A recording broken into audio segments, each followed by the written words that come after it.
being posed by... Nag-a-answer nga ng question sila eh. Yung quad man hanggang sira. Yung how did she... Yes, pina-explain nga niya muna yung ano niya. Kasi hindi pa tapos ang COA. Kaya niya sinulatan na huwag mag-entertain, magkuha ng papel kasi yung documents are with COA.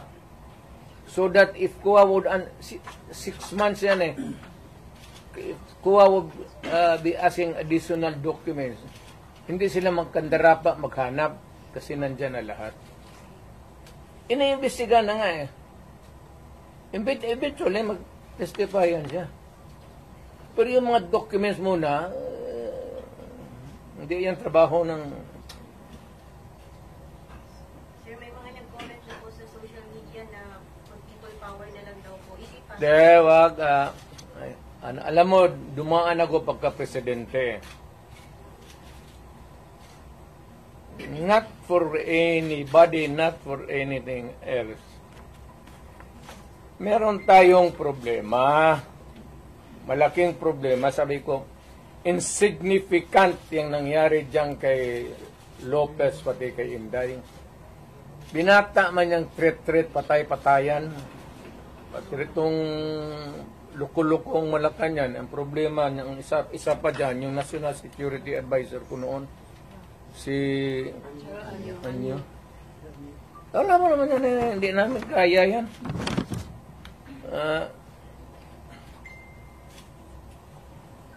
Sino naman? Ang gusto nila ipalabas na palalabasin mayor na nagnakaw ng pera si Vice. Yeah, wala pa nga audit eh. Gusto na nila palabasin ganon. Tama yung kay Inday. Because according to her, sabi ni pasensya na dyan kaya ikaw yung forerunner sa presidency. Gusto ata na ni Martin maging presidente. So, hindi naman masama. Kaya ayaw ko magsalita because everybody has the right to dream. If Inday wants to be also, she can also dream. So, wala tayong ano dyan. Ang tingin ko ang mas mabigat na problema na dapat malaman ng Pilipino is nag-hemorrhage ang country. Pati yung PhilHealth nga na hindi sa gobyerno, contribution natin yan kasi kung magpa-hospital ka, noon yung may pambayad ka, depende sa ano mo, category yung rates mo. Kung ibang iyo, dividido ba talaga na full o paglabas mo, wala ka ng bayaran. Yun ang ano noon, yung 16 billion na nilipat nila. That is the most dangerous at dapat putang inestapa yan.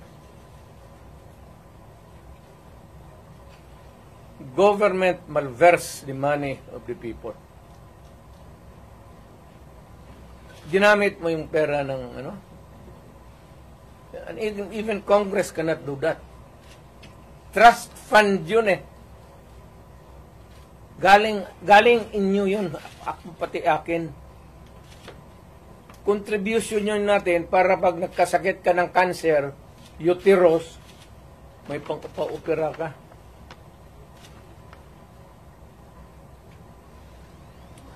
Ang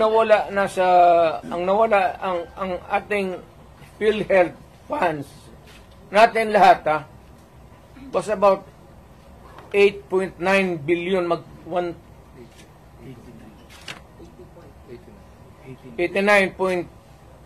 89 billion.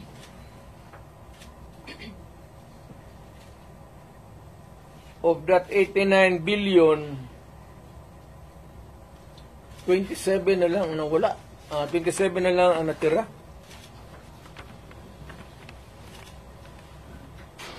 Paano yan? Hindi man maano ng Kongreso. Ang atin is, bakit nila pinakialaman? Pero Mr. President, if you see that it is really, may estafa case, na yan, ang problema ganito, if we're going to file a case sa court, but the justice system, the court is a government thing. No, di court ang pumapasok ang Supreme Court. Kana hihintuan nga na sila eh. Huwag mong pakialaman yan, kaya hindi yan inyo. Ako, fiscal ako, ang alam mong, minalbers nila yung pera eh. Ang naiwan kasi 29 billion lang.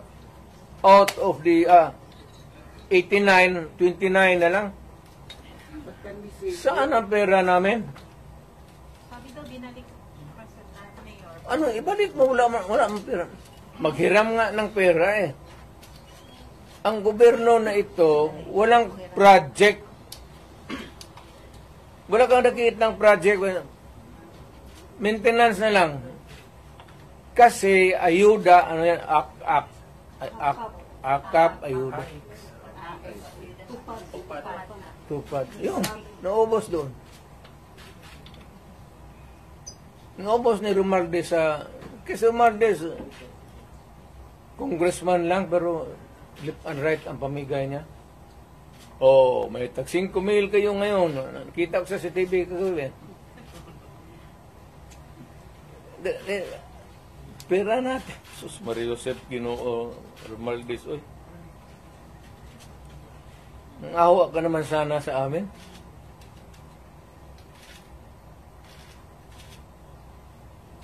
Yung 89. Ang Maharlika Fund, ang target nila sa ang 250 billion.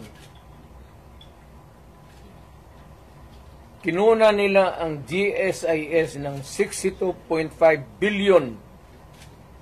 Yan, pera rin ng mga taga-gobyerno yang empleyado. Kami sa namin. Sa mga trabahante yan, mag-housing loan ka, ito, kinuha, binigay para ayuda.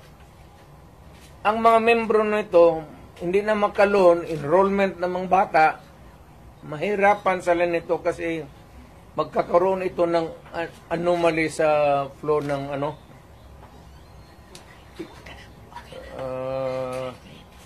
ang SESS, kinuha rin 62 billion. Private rin yan. Para sa mga empleyado, LBP 62 billion.